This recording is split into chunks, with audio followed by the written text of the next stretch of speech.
non, insupportable. Oui, Salemi, tous d'accord, ma beauté.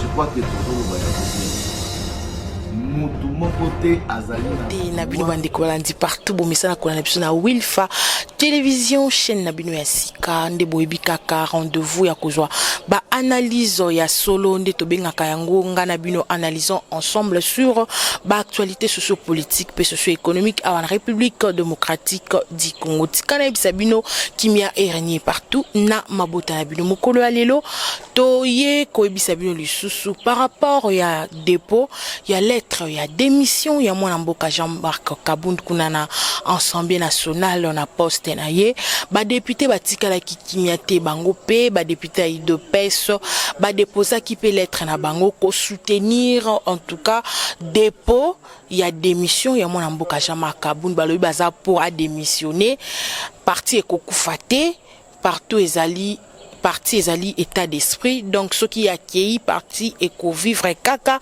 bande comme ça ko remplacer balobi makambo belé kasi na yango et les kanaki kaka na maloba te ba déposa ki lettre avec plusieurs signatures kaka ndenge bozali komona na bilili wapi kani makambo wana ezali kosalema kuna na Assemblée nationale kasi mwana mboka azali na ye kimia azali ko surveiller ba chantier kilikili o azala kana yango kasi eloko tike biso to la kisabino image oyo komo na lolenge kani soutien ya population wapikani mwana mboka Jean-Marc Kabund aye na lopango moko kota la chantier je me réserve koloba yaye ou pas déjà ba rumeur to ba polémique ekota ki na ba réseaux sociaux komo na ndaku ya mwana mboka Jean-Marc Kabund ndenge ezali luxe déjà sali polémique kasi na boyimbala oyo na préciser pour ça la sous polémique mwana mboka azalaki na chantier moko de la place kuna na limité kingabwa toujours pour na ko surveiller misala kasi bana mboka balakisa ki soutien na ye auprès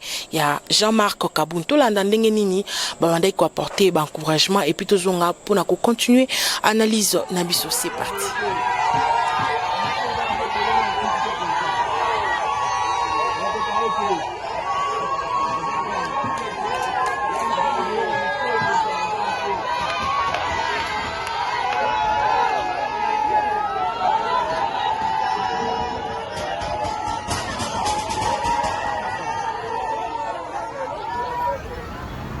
Bokoto, sénateur Gabi, président d'abord de l'UDPS, le général fantôme de la force du premier. D'ailleurs, les Bosso appartient à Lubumbashi, nous allons mettre Volcan Mbala, l'avocat du peuple. Bansolo, Eza Ao Eza Bo, chef de l'État, il y a un certain ministre provincial de Mine, répondant au nom de M. Maouine. Moutouana son bundisa, on a intégré Moko Oyo Kanina la fin na Lubumbashi Karasa Bakardira. Ceux qui moutoyaient pour Bakardira kota aventure na commission na ye par na ye. Avant na bureau te. Azalaka na ba carrière et pour azoya ko yebisa ba combattant que ye akobeta ba combattant mawine yo kobeta combattant. Mawine yo kobeta combattant. Petit siko to kosala opération kanga mawine bete makasi. To kobeta lo kaka pour que ne musikate. Na clique na bino bosali que non vous allez m'étouffer. Petit à la licence c'est kota kati.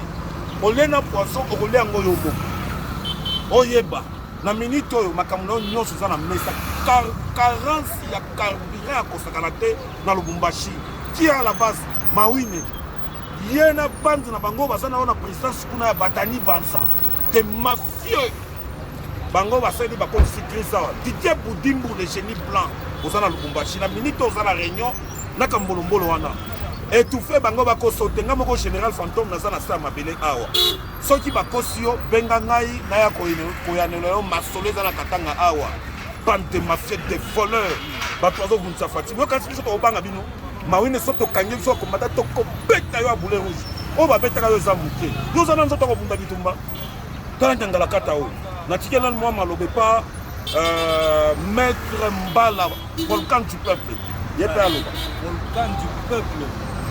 Volcan du peuple et à force du progrès. Yes. Donc IDPS et pourquoi jamais. Attends mon colonel. Toyeba ba compétent na ba compétence ba kenda na bango mais IDPS ezalaka kaka. Etikalaka. Donc Bino Dani Banza. bozo infiltré chef de l'État pour nommer ba incompétent moko boye. Vraiment. Dans la situation na Katanga, na Katanga, carburant est zaté. Or, c'est une situation qui devrait être gérée bien avant. Tout à fait. Les génies blancs, Didier Boudimbu, Oza Awa, Bakonsa Yote, Miyibi Bazaka la Bakare Minier, Miyibi, Biso Tobanga Ramutute, Miyibi Bazawana, ministre Wana Yamine, Azo gérer hydrocarbures, incompétent. Voilà, bandeko balandi, tolandi ensemble, lolenge kani bazali ko déplorer. Et talika kabango malgré moi ba dire ya makasi na kati wana en tout cas ils ont opinion mutu moye to kata yango et ezalité ndenge ba déplorer que ministre provincial wana nde ezali à la base en tout cas to singa na gouvernement ala ndi likambo pe a interpeller mutu oyo azali cité na dossier wana to eba ya solo to ezali ya lokuta to tikala kaka na Lubumbashi po ezali ligne ya ba province o esala ka force na eza relié na capitale à la République démocratique du Congo. Bandeko balandi oyo ezali image ya bandeko na biso ndenge bazali kolela que depuis IDPS au pouvoir, depuis bazali ba militant ya IDPS bazali ko subir en tout cas discrimination na ndenga ko sakana te ezali na Swahili moko ya langue nationale na biso kasi na sengi na bino to landa ye po asengi benza image oeleka et puis tozonga pona ko continuer analyse na biso. C'est parti. Mes chers amis, je m'appelle combattant de l'IDPS. J'ai trop souffrir avec notre parti. Maintenant aujourd'hui, je regrette beaucoup. Miko nasema Mswahili ndio ashibote tufanya nini tushikie hapa miko mulubumbashi. Mes chers amis, banafungula banatufanyisha tu ka entre kidogo tu hapa kwa carrière. Tunaona bantu bamingi banaanza kusema fédéral muko wapi mwe hapa tuko na mwe hapa. Mi je m'appelle Trésor Mwambai, vous me connaissez bien. Miko hapa bila Mungu nafanya abitufurahishe. Njoo nini leo tunajiretrouver tukujivize mu Katanga. Hapa pale tunaanza kukombana hapa njoo parti tunakombana sana banatupika masasi kukasa pa kukaa mvangu. Bakombata wanakufa banabeba vingine banabatupa mchondo. Mlikuwa wapi? Hapa leo mandatu hiyo tunaanza kuonesha 5 ans. Mi hapa vile miko hapa shapata hata 2000 francs. Mais Mungu nafuia manani? Mungu nafuia makariere. Mungu najifuchika. Tuisha kumiyua mwei. Ile mambo ile yote ile kunafanyishika kule. Tuisha kuyu. Mais muyu asema tu kuna mwei. Makashi tunaona ku DGM. Mungu paka mafamili yenu. Tunaona kule ku DGRAT. Tuko paka leo tunayua batoto yako. Tunayua batoto yenu. Hapa pale tunaanza kwenda hapa bena tupika maze turuyuaka batoto yenu. Hatukubaona hatakubayo turuyuaka tuwe fédéral. Turwa derrière toi, turwa derrière nani président. Leo si muna tutupa. Njoo nini vini? Hapana bintu vya vide, hapana bintu vya vina mwache division ile Mungu nayo. Atufurahi na bila Mungu natafuta kufanya. Mnaniyo tu bien. Miku hapo tu mshinitafuta hata na tori, simo mnitafuta tu bien. Mnayua na kwangu. Muuliza bala Mungu na ku fédération bala bote bala basha kuniyua mimi. Shisebe tu mbari. Miku hapo. Acha mambo ile Mungu natafuta kufanya ile ya kudiviser manani maparti. Sinaona leo angalia kukishasa vile tu shibote. Olia kuprotéger parti, kuprotéger pouvoir ile tu kunayo. Mais angalia bila unafanyishika kukishasa. Fédéral tukuna kuonesha weye. Tuna kuatake weye. Atuatake mtu mwingine. President tutamwataka paka vile tukuna kuatake weye. Hapana bintu vya vile. Unatoka hapa unaenda kula na beba. Unaenda huko na beba. Hapana vile. Mais leo leo utakuwa tena 2023 tukwa tufani. Tuseme nini? Tuvote tena. Paka vile. 5 ans yo inaisha hata 5000 francs haipata. Leo ndio tunaona leo batoto yako. Hapa pale tunaanza kusufrir. Mbarabara mvula inatupika. Leo yo bila tu biote bini mikuwa nabi. Si bina pasuka biote. Mimi naanza kuuza byangu. Mu energy yangu. Muko ku carrière. Wale kutupatia carrière. Munaanza leo. Huyu anasema. Est-ce que ndio vile binikalaka? Anti-fraud. Munabeba machete. Munapikana kule. Ndio pale tunakatala kwenda kule. Shikukua tu crezer. Mvi yangu shachungulaka maibu. hein? Antifraude yo il est pas. C'est mon atuma pas comme parenté yenu. Muna tukumbuke kwa tashi. Tuko na mwe 2023 tunamichunga mutakuya. Tuanze tuprêcher tena bantu mu cité sema. Prêcher bantu 2023 ba voter. Bonne année bandeko na ngai limité ya Kingabwa ya Kinshasa pe ya Congo mobimba. Na sali ma petite vidéo oyo pour expliquer non bandeko na biso ya Kingabwa ya limité pe ya Congo. Ngai était que jeune notable à Kingabwa, président Kingabwa Bomoko. Ben ami na comme président Sandra Chemin. Dans le baboy. J'ai vite remarqué quelques jours à Kingabwa comme on dirait place Moko, on dirait Beni, on dirait na Uturi, Kotumo ba Piné, Botumi na Poilou, Botumi na Venir Kati. Tout ça batté bossa lango pourquoi? Ngai jeune à Kingabwa. Notable à Kingabwa, président Kingabwa Moko na Kingabwa, on a dirigé plus de 500 personnes. Donc tu sais na yo boy.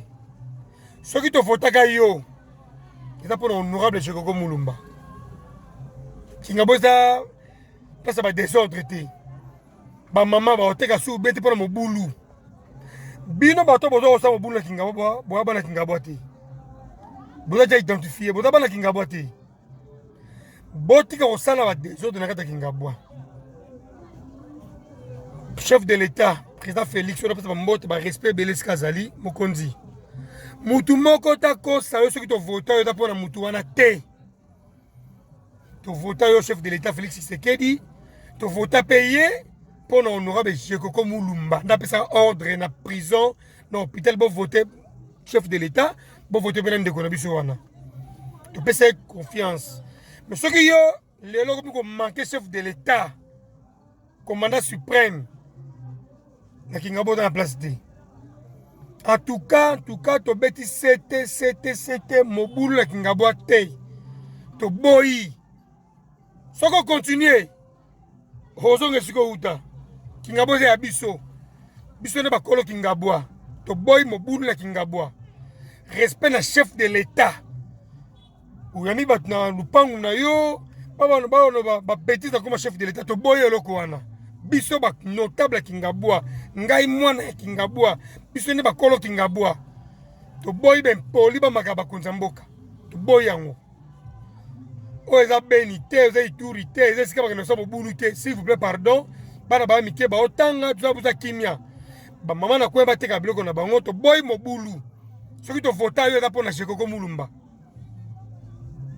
Ce qui j'ai comme nous mettons de voter au thé. En tout cas, respect à ma chef, respect à ma konzambo. Voilà, bandeko balandi, bolandi et longonanga, eza toujours base. Mikolo oyo, ceux qui ezali famille, ya présidence de la République té, ezali ba conseiller nae.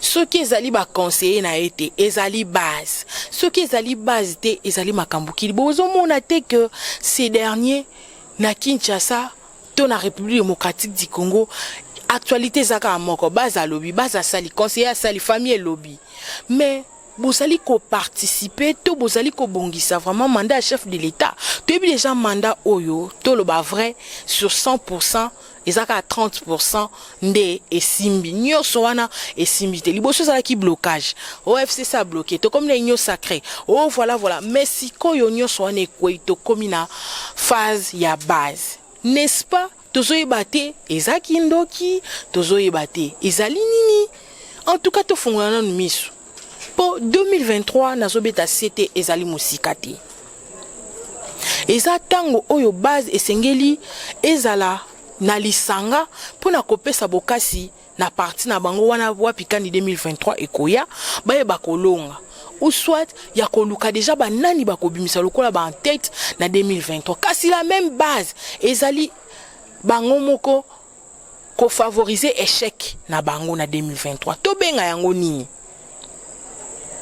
bozo lela onzala oh boy na boy bo concentrer ba effort na bino bo échouer to bo réussir bo ebika bino moko nde bosala ka diagnostic kasi bo lengela mikolo koya wapikani déjà seni azo déplorer misolo pour na organiser ba élection na nwebimité jusque là agir assez à comment qui yango pa le bela kike bauti ko publier 4 personnes ba kosala na ndeko na biso baponaki likolo to likondi ya kokamba seni pona ko organiser ba élection kasi tolongana na phase wana ezali non événement zoyo kanate base nde komi problème en tout cas bande ko base mitala na bino moko bozali komiti mola libulu wapi kani bokomi kunda biso tozawana ka pona kotala soki pe boko tia escalier pona komata soki na lola soki na batoli tozotala kaka bino en tout cas population esi elembi po nzala ezali ka ko continuer wapi kani ministre to bosana te alaka ki biso Thomson